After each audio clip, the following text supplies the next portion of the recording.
Hello everyone.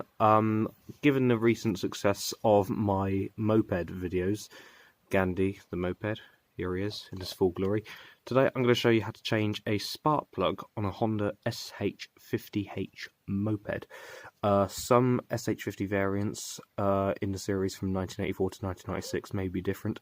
I'm going to be focusing on the H series today, but if you have a different series scooter like an EK for example, you might have to deviate from these instructions slightly, but on the whole, this is how to change the spark plug for an SH50H model. Now, just to be clear, I've got a spare spark plug underneath the seat, as always, and I've also got a toolkit above there. It's got a spark plug wrench, and it's got a little screwdriver adapter thing as well, so I'll be using that. So what you want to do first and foremost is locate the HT lead, which is just behind the engine cover, and behind the engine cover is the exhaust is right in front of the engine cover. So locate the HT lead, and with a little bit of wiggling, it should just pop out.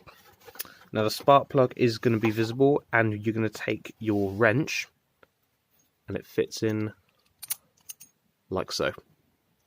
So you put the wrench in there and you just give it a push anti-clockwise. Shouldn't be too tight. You might need a torque wrench for this, but if it's generally hand tight and you service your own scooter, you shouldn't need it for this. And once it's loose enough, you can just take the spark plug out by hand. It's not a bad job. There we go. As you can see, I use NGK spark plugs, and the code is BPR6HS. You can find these spark plugs all over the place. I always buy mine off eBay, but you can get yours from Eurocar Parts, motorcycleparts.co.uk, or you can find them from Halfords as well. But just make sure they're compatible with your model of scooter.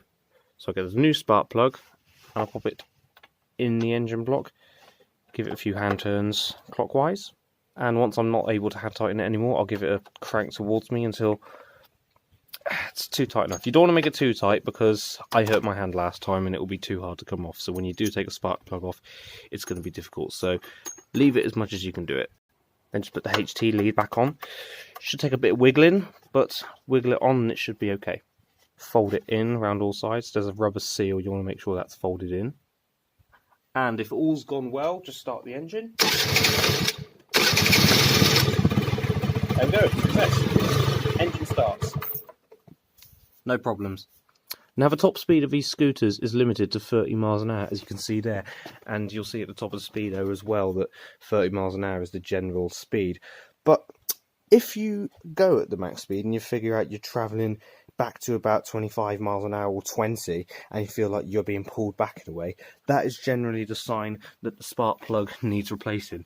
These are two-stroke engines, they need more maintenance on them, and roughly so far I've changed mine about once every 6 months, so I use it at least 3 times a week. So if you're a regular user, you need to change it more often, but if not, it's better off having an inspection anyway, just in case all does well.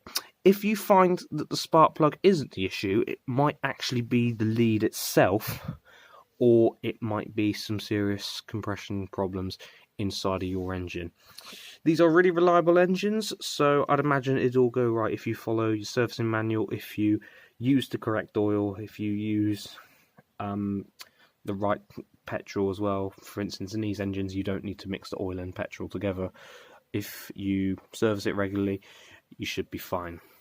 But that was how to change a spark plug in a Honda SH50. Please sure to like, subscribe for more videos. Thank you.